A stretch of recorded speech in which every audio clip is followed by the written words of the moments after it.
Friends, இன்றைக்கி நம்ம egg Manchurian எப்படி பண்ணுறதுன்னு பார்க்கலாம். ஃபஸ்ட்டு நாங்கள் 3 முட்டையை உடச்சி ஊற்றிக்கணும். அதுக்கப்புறமா கொஞ்சமாக ஜிஞ்சர் கார்லிக் பேஸ்ட் போட்டுக்கிறோம். அதுக்கப்புறமா கொஞ்சமாக கரம் மசாலா, அப்புறமா எக் கறி மசாலா போட்டுக்கலாம்.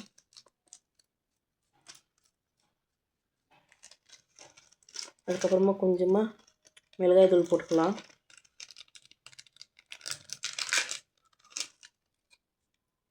அப்புறமா தேவையான அளவுக்கு சால்ட் போட்டுக்கின்னு இப்போ அதை நல்லா கலக்கி விட்டுக்கலாம். உங்களுக்கு தேவையான பெப்பர் கூட போட்டுக்கலாம்.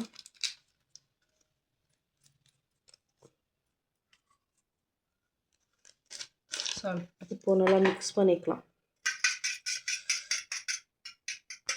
முட்டையை நல்லா மிக்ஸ் பண்ணிட்டோம். இப்போ ஒரு பாத்திரத்தில் தண்ணி ஊற்றி அதை அடுப்பு மேலே வச்சு வேக வச்சுக்கலாம்.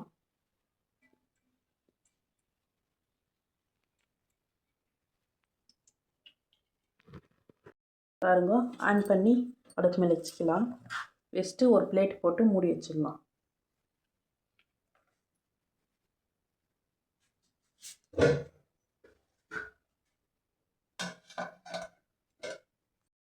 பாருங்க, முட்டை நல்லா வெந்துச்சு. இப்போ இதை எடுத்து பிளேட்டில் அப்படியே போட்டு திருப்பிக்கின்னு, அது நாங்கள் வேக வைக்கும்போது அதில் கொஞ்சம் தண்ணி உயிர்ந்து நல்லா வெந்துட்டுருக்குது. ஆனால் எண்ணெய் நல்லா தான் வந்துருக்கு. தண்ணி உயிர்ந்ததாலேயும் நம்ம தெரியல, முட்டை ரொம்ப ஃப்ரீயாக நம்மளால் கவுக்க முடியுது. பாருங்க, முட்டை நல்லா இருந்துச்சு. இப்போ திருப்பி போட்டுக்கலாம். பாருங்க, நல்லா கேக் மாதிரி கேக் டைப்பில் வந்துச்சு. இப்போ அதை சின்ன சின்னதாக கட் பண்ணி நம்ம மஞ்சூரியனுக்கு தேவையான சைஸில் கட் பண்ணி எடுத்துக்கலாம்.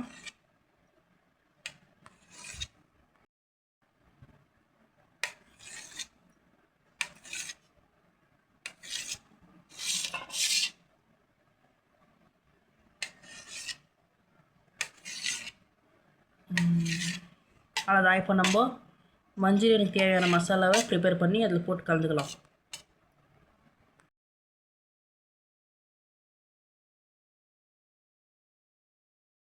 இன்றைக்கி நம்ம எக் மஞ்சூரியன் எப்படி பண்ணலான்னு பார்க்கலாம்.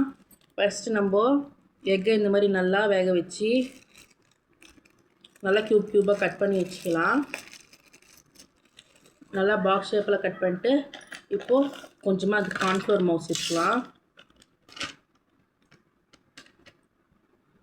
பாருங்க, கார்ன்ஃப்ளவர் போட்டுக்கலாம். அதுக்கப்புறமா நம்ம இன்றைக்கி கபாப் தூள் சேர்த்து செய்யலான்னு வைக்கிறோம். ஸோ கபாப் தூளும் ஆட் பண்ணிக்கிறோம். கபாப் பவுடர் போடுறோம். அதுக்கப்புறமா எக் மசாலா,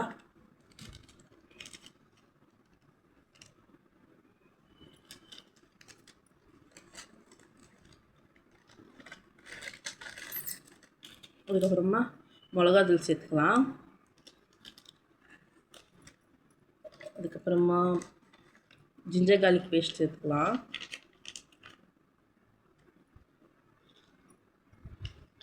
இப்போது சோயா சாஸ் கொஞ்சமாக சேர்த்துக்கலாம்.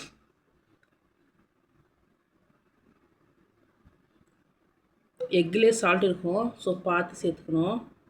இப்போது கொஞ்சமாக டொமேட்டோ கேச்சப் ஆட் பண்ணிக்கலாம். இப்போ நல்லா மிக்ஸ் பண்ணி விட்டுக்கலாம். இது நாங்கள் டிஃப்ரெண்ட்டாக செய்கிறோம். இது எப்படிக்கு இது பார்க்கலாம் டேஸ்ட்.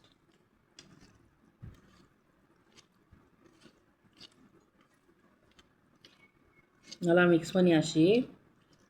இப்போ அப்படியே எடுத்துகிட்டு போய் எண்ணெயில் பொரிச்சு எடுத்துக்கலாம்.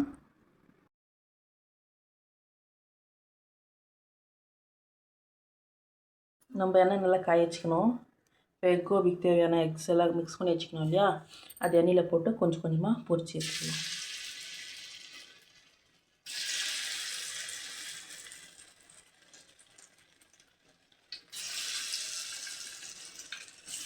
எக் கோபி நல்லா ஃப்ரை ஆகிடுச்சு.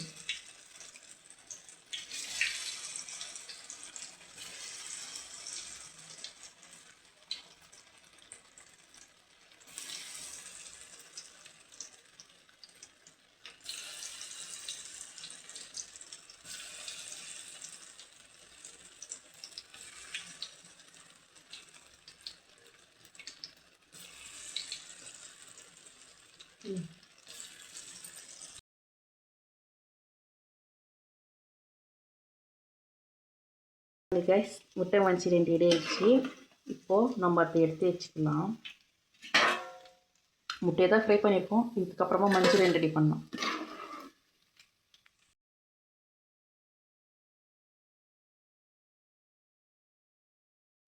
இதுதான் முட்டை மஞ்சூரியன். உங்கள் எண்ணெய் காஞ்சிச்சு. இப்போ ஜிஞ்சர் கார்லிக் பேஸ்ட் போட்டுக்கலாம்.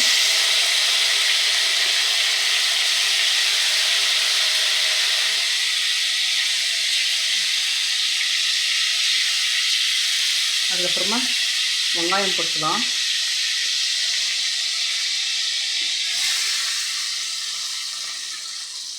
போட்டு நல்லா கலக்கலாம்.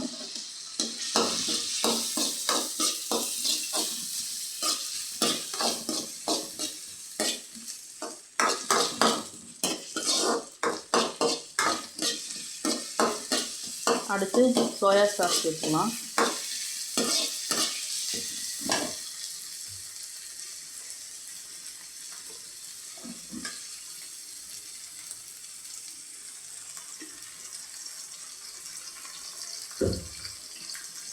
அதுக்கடுத்து நம்ம டொமேட்டோ கெச்சப் சேர்த்துக்கலாம். வீட்டிலே ரைஸ் ஆனது.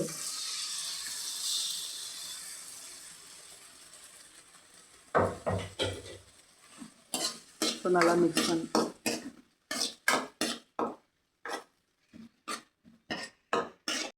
அடுத்து நம்ம கார்ன்ஃப்ளோரை தண்ணியில் போட்டு கரைச்சி வச்சுக்கிறோம்.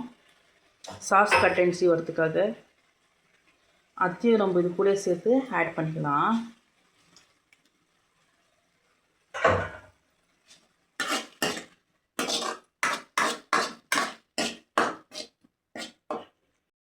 அடுத்து கொத்தமல்லி சேர்த்துக்கலாம்.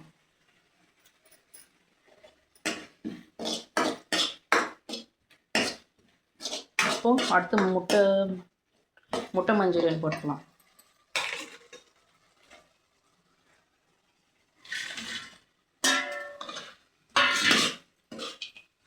முட்டை மஞ்சூரியன் போட்டு நல்லா கலந்து விட்டுக்கலாம்.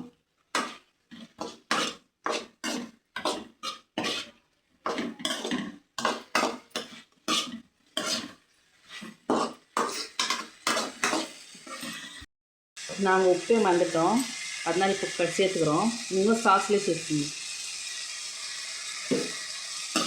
சேர்த்து நல்லா கலக்கி விட்டுக்கலாம். அவ்வளோதான், முட்டை மஞ்சூரியன் ரெடி. அருமையான முட்டை மஞ்சூரியன் ரெடி ஆச்சு. நீங்களும் பண்ணி சாப்பிட்டு பார்த்து எப்படி இருக்குதுன்னு கமெண்ட் பண்ணிவிடுங்க.